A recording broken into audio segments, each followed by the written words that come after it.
Char. Hello mga kababayan, this is Brian. You are watching again my vlog for our today's episode. Today is December 31, 2023. So, first of all guys, Happy New Year. Ayan. Manigong bagong taon po sa ating lahat. Diyos ko, bilis ang panahon. And naka-day off po tayo ngayon sa trabaho. And then tomorrow, holiday, wala kaming pasok. So yung 2 days ang ating pahinga. Pero mamaya lalabas ako. Siguro i-vlog ko din yun. And kagigising ko lang. Nagugutom na ako. So magluluto ako ng pagkain. Magkakape tayo. And pag-usapan natin ang nangyari, ang ating buhay-buhay. And mayroon tayong papalit pag-usapan. Pag-uusapan natin yan for our today's vlog. But before anything else, if you haven't yet subscribed, and if you are new to this channel, please help me to reach 5,000 subscribers.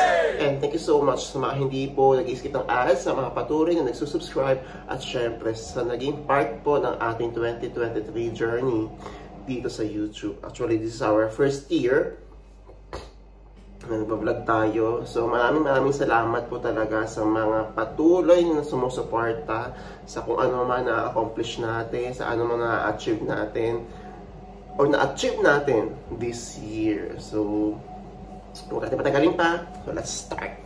Okay, so alas 8 pa lang guys. Okay, may heater po kami ha, kasi magtaka kayo bakit nakasanda ako, lamig na lamig. Magkakape tayo, magluluto ako ng hotdog, tapos may kanin pang natira, mag-aalmusal tayo. Kasi nga, bala ko mamaya lumabas ng bahay. Siyempre, maghahanda naman tayo pagpapaaw ng ating pang-medianoche. Diba?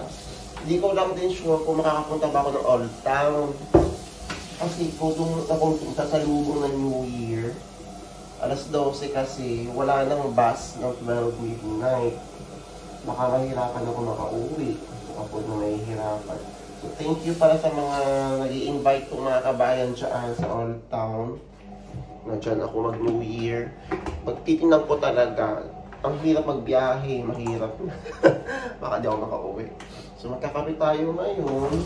Tapos, kami pag-usapan. Mga kumusta ba ako sa trabaho. Maayos ba yung trabaho mo? Yun ang ating pag-usapan muna. So, kailang araw na naman tayo sa duty. And, syempre, give yourself a chance to adjust. Lalo na kapag first time mo doon sa ganung trabaho. Tapos, alam niyo yung feeling na parang ang bigat-bigat sa kaloob. Nasa ganung stage pa ako. Actually, ganun ako lagi. Siguro naman may aming makakarelate. Every time mag-i-start kasi isang bagong bagay, isang bagay na bago lang sa'yo. May namimiss ka doon sa mga past, may namimiss kang lugar, o homesick ka. Tapos namimiss mo yung mga dati mo nakatrabaho. Ano naman yun, mag-isa lang ako Pinoy doon sa store. Isa lang tayo doon. And as I mentioned before, diba, challenge talaga yung language. Kailangan talaga matuto tayo mag-language, guys. Kasi hindi sila yung mag-a-adjust mo. Although, mabait na sila. Talagang pinipilit din nila makapag-English kahit paano. And I really appreciate it. And ako din naman, pinipilit ko din talaga makapag-Croatian. Kung ano yun na nalalaman ko talaga. Pag hindi ko na kaya, ay pass na ako doon. So, yun. Schedule ko 7 to 2, tapos 2 to 9. So, kahapon, 2 to 9 p.m. tayo. And, okay naman sa gabi. Kasi parang nag-ano talaga ako, sa mga retail shops ha, parang mag-stock ka lang ng mga supplies. And I want nakita mga Pinoy doon, hindi nila ako nakita. Alam ko Pinoy sila kasi ang lalakas ng boses. Katawanan. So, ayun. Okay na, may nagkitrabaho natin. Ganyan. So, hopefully magtuloy-tuloy. And yung talagang maganda kapag holiday, wala kayong pasok. Yun, yung New Year, di ba? Hindi siya bayad yun. And then, may agenda rin ako, ano pala, yun guys, hindi ko sure sa lahat ng bangko ha, pero ito kasi yung advice sa akin ng bangko ko dito sa Croatia. Kapag mayroon kang bagong employer, yung bank account mo kasi, mulat na magsimula ka dito, yun na yung magiging forever payroll mo kung walang issue.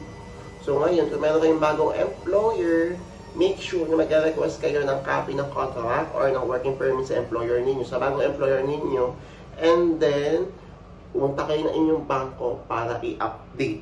You have to update po sa inyong bangko ang inyong current employer. Okay? Kasi kapag hindi nyo na i-update yan, kayo ang nahihirapan. At kapag yung may status sila sa system kasi na pula hindi ko sure ang tawag. Sa pulay-pulay yung nakita ko. Nangyari sa akin last year, yun daw nag-update. Ayun, na-delay yung sahod ko. Hindi ako mahulungan ng aking dating amo ng sahod. Okay? Tapos, ayun, medyo may karayuan talaga sa accommodation ko, yung trabaho. Pero wala din naman akong gagawa. Ang maganda lang din doon, super lapit sa akin ng port, tsaka ng shopping center. So, diba, at least pag ma-apply, for example, wala na ako uuwi. 2 p.m. ako uuwi. Nakapagdala pa ako. And, ayun, yun lang talaga super yung mga ginagawa ko. Nagkakasakla ko ng mga product ko siya tula. Ang tawag na doon ay, ano tawag doon yung comment eh. Nalimutan ko na sorry. Planograma yun, diba? Planogram ang itawag ko. Nalimutan ko na doon. Kakapitalo. Yan sa mga natatanong daw pala. Bakit ba tagal-tagal din? Lalo na nag-release na message. Gaano ba talaga katagal? Bago lumabas ng working permit. Mga ganyan. Copy natin. Okay. I'm always telling you guys ha, na nagpunta po ako dito sa Croatia. Hindi pa Shenzhen, Croatia. So, wala pa. And hindi pa talaga nag-boom yung mga trabaho dito sa Croatia for the Philippines. Although meron na naman. Pero alam mo yun, hindi kalabat kanan yung hiring. Hindi kagaya nitong year na to. Kahit last year, diba? So, ako, lagi ko sinasabi, bigyan nyo ng 6 to 8 months i-process yung working permit ninyo. Maximum. Pwede yan dumating ng before 6 months. Pwede yung dumating ng 4 months.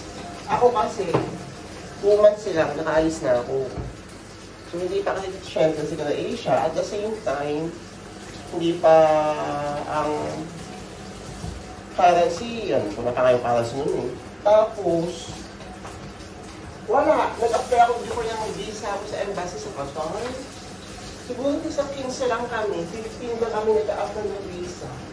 Hindi talaga siya gano'n kadami. So, ayun, since na-share na sa Croatia, bigyan nyo siya ng at least 6 to 8 months na process yung working permit. Bukod pa doon yung visa ninyo. Okay? So, alam kong nakakainit talaga, alam kong nakakaubos ng pasensya. Ayan, di ba? Pinaalalahanan ko na kayo para mag-a-apply kayo dito o kasi ang part ng Europe yan, magdaon kayo ng napakahabang pasensya. Kasi kung wala kayong pasensya, walang mangyayari. Okay? Alam niyo yan, sa mga lagi mo nanonood ng mga videos ko, nagpaalala ako, magbaon kayo na napakahabang pasensya. Kasi dyan po talaga masusukat ang inyong patience sa paghihintay ng working permit. Bukod pa yung visa. Ang visa, tumatagal ng 2 to 3 months. Maximum na yun. Pero pwede kayo makaalis ng June. 8 months na nga.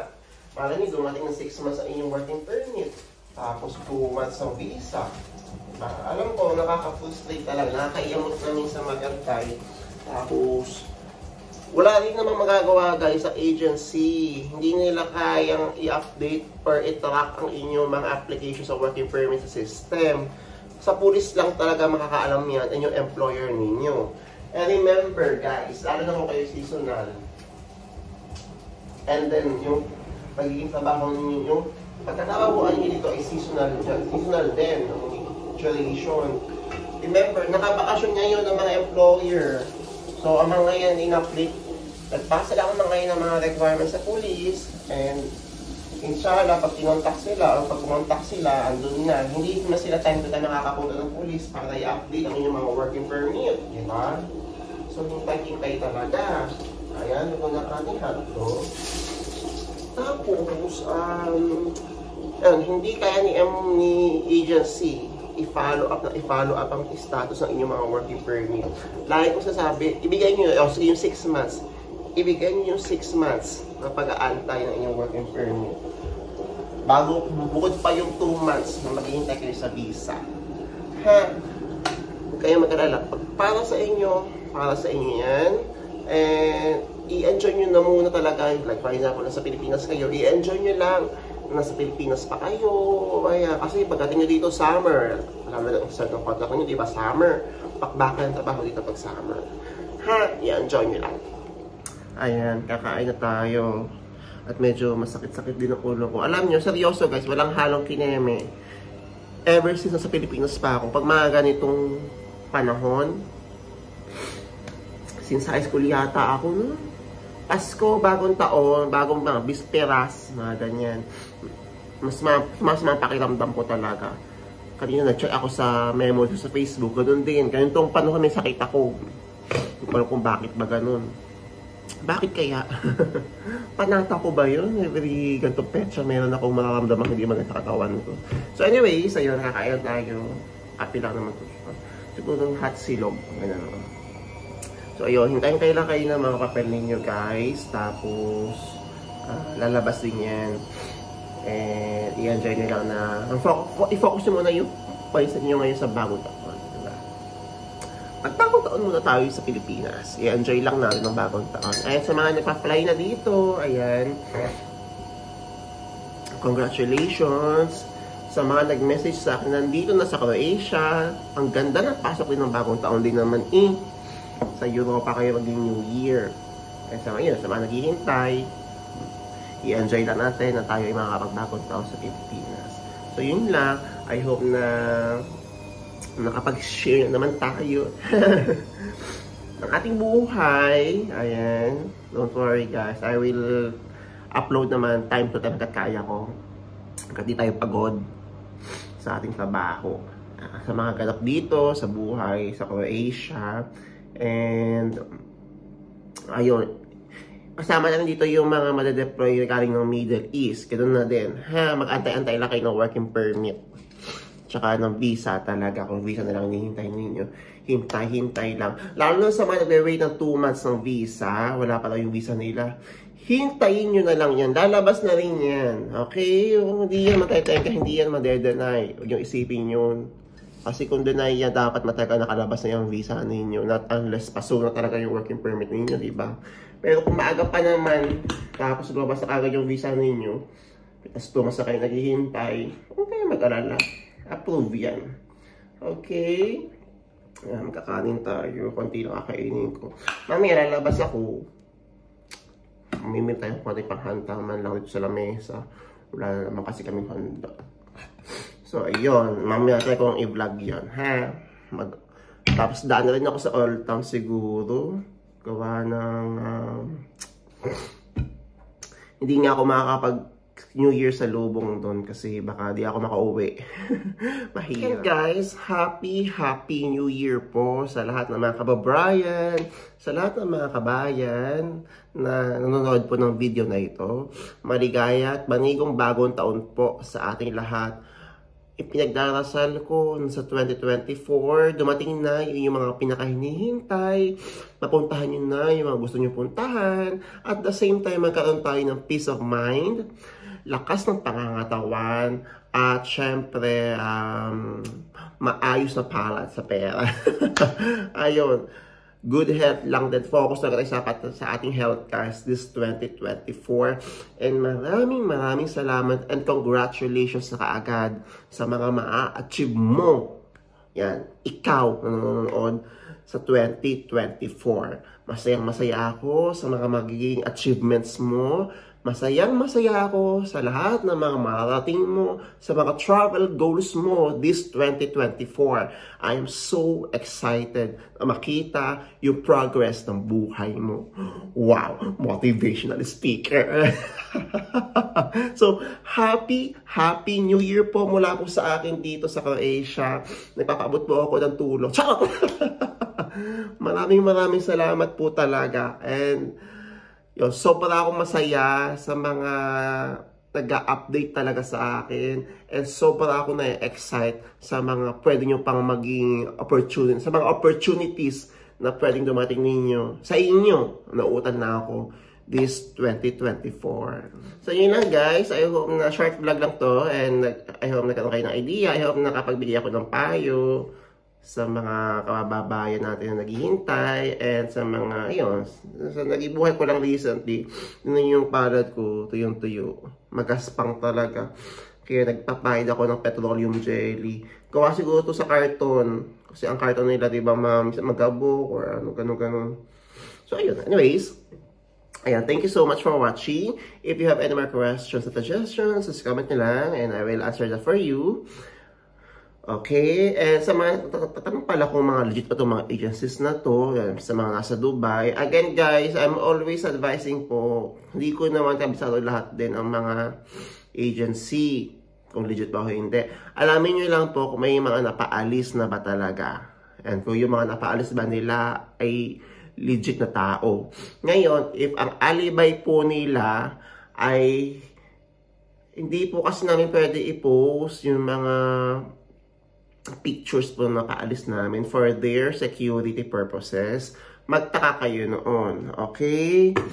Ang dami-dami mga, kung yung mga legit agencies nga nagagawa mag-post ng mga pictures na paalis nila, what more yung mga migration consultancy na sinasabing legit sila.